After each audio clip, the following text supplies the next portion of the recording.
सोहम सोहम जप करी मना, सोहम भावे सांडिली बाह्य पूजा, सोहम रूपे जाणिले आत्मराजा, सोहम शब्दे देखिले त्या गुरुसी, सोहम तत्वे तारितो जो दीनासी.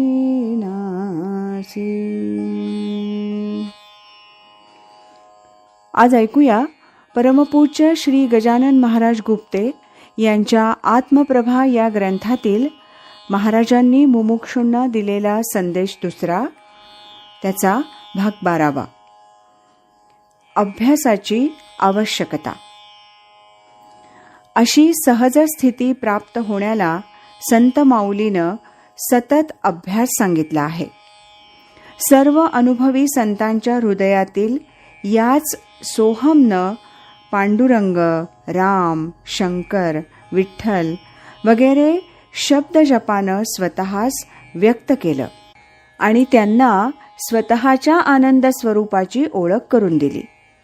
श्री संत तुकाराम यांची देह हे देऊळ, आत्मा हा विठ्ठल ही उक्ती याचीच साक्ष देते.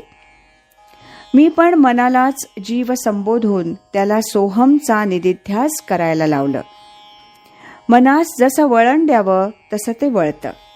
हा मनाचा स्वभाव आहे.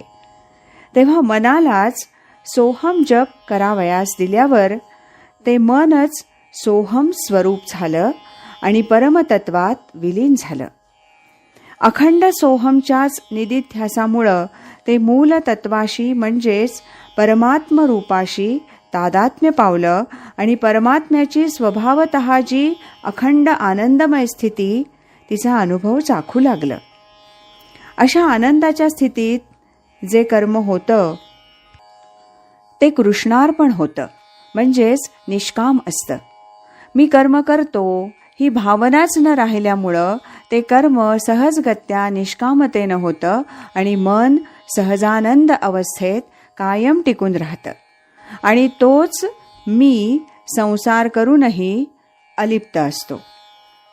तेव्हा मला आपणा सर्वांस हीच कळकळीची विनंती करायची आहे, ती अशी की तुम्ही ज्याची ध्यानधारणा, कर्म, चित्ताची एकाग्रता ही सहज स्वरूपाची आहेत, अशा अनुभवी गुरुकडून मंत्र घ्या आणि त्या मंत्राचा सतत अभ्यास होऊ द्या.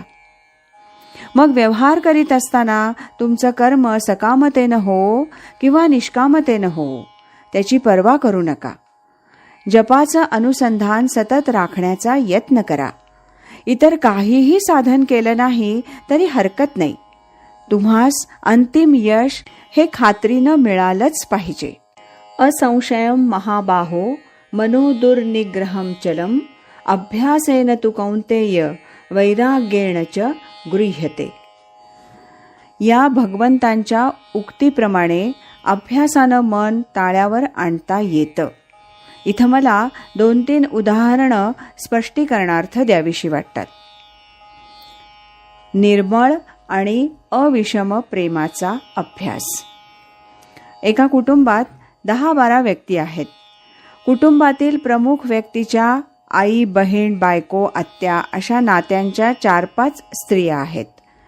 अशा कुटुंबात ती व्यक्ती सर्वांवर सारखीच प्रीती करते असं आढळतं का? नाही.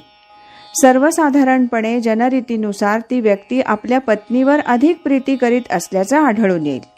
आईनं नवीन लुगड्याची मागणी केली तर हसत हसत काही ना काही संयुक्तिक कारण दाखवून तो तिची समजूत घालेल. बहिणीनं मागितल्यास थोडासा रागाचा आवेश आणून संभावना करेल, पण तीच स्वतःच्या पत्नीची मागणी तो पुरी करेल. असं का होतं? तर त्याच्या पत्नीवरील प्रेमापेक्षा इतरांवरील प्रेम काही अंशीच प्रेमस्वरूप असतं, ते भासमान असतं. पण पत्नीवरील प्रेम सत्य स्वरूपाचं असल्यामुळं त्या प्रेमाची पूर्तता ताबडतोब कृतीत उतरते. अशा व्यक्तीनं आपल्या कुटुंबातील सर्व व्यक्तींवर सारखंच प्रेम करण्याचा अभ्यास केला तर फार चांगलं होईल. आपल्या कुटुंबातील सर्व व्यक्तींवर सारखंच प्रेम असेल तर संसार किती आनंदाचा होईल, हो ना? ही सवय त्यानं कुटुंबापुरतीच जरी केली तरी त्याचीही मनाची वृत्ती इतरही ठिकाणी तशीच झाल्याचं त्यास आढळून येईल. आता दुसरं उदाहरण घ्या. एका व्यक्तीस उशिरा आल्याबद्दल त्याचा अधिकारी रागावला आणि त्यास दुरुत्तरं केली.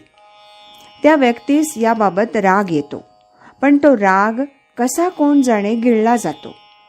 त्याच वेळेस त्याच्या बरोबरीच्या माणसानं त्याचा तसा अपमान केल्यास त्यास अतिशय राग येतो आणि ताबडतोब तो त्यास प्रत्युत्तर देतो. या दुसऱ्या वेळेस त्या मनुष्यास स्वतःचा राग कसा आवरता आला नाही? याचा सूक्ष्म अभ्यास केल्यास राग गिळून घेणं आणि राग स्वैर सोडणं दोन्ही गोष्टी आपल्याकडून झाल्या. या अशा कशा झाल्या? तर प्रथम ठिकाणी स्वतः विचार करून असं करणं बरं नव्हे असं म्हणून आपणच आपल्या रागास ताब्यात ठेवलं. असा जर आपल्या वृत्तीचा अभ्यास आपणच केला तर वृत्ती सत्प्रवृत्तीकडे लावता येतील. या ठिकाणी आपणच आपला गुरु झालो. गुरुनं माझी व्यसनं घालवावीत, गुरूंच्याच हाती सर्व काही आहे, ते करतील तरच या सत्प्रवृत्ती माझ्या मनास लागतील, असे भ्रामक दुबळे विचार उपयोगी पडत नाहीत. आत्मैव ह्यात्मनो बंधुः आत्मैव रिपुरात्मनः. याप्रमाणे आपणच आपला मित्र आणि आपणच आपला शत्रू होय. यानंतरचा भाग आपण उद्या ऐकूया. श्रीमत सच्चिदानंद सद्गुरु श्री गजानन महाराज की जय.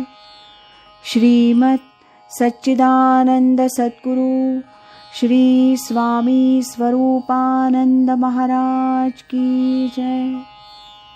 हरि ओम तत्सत.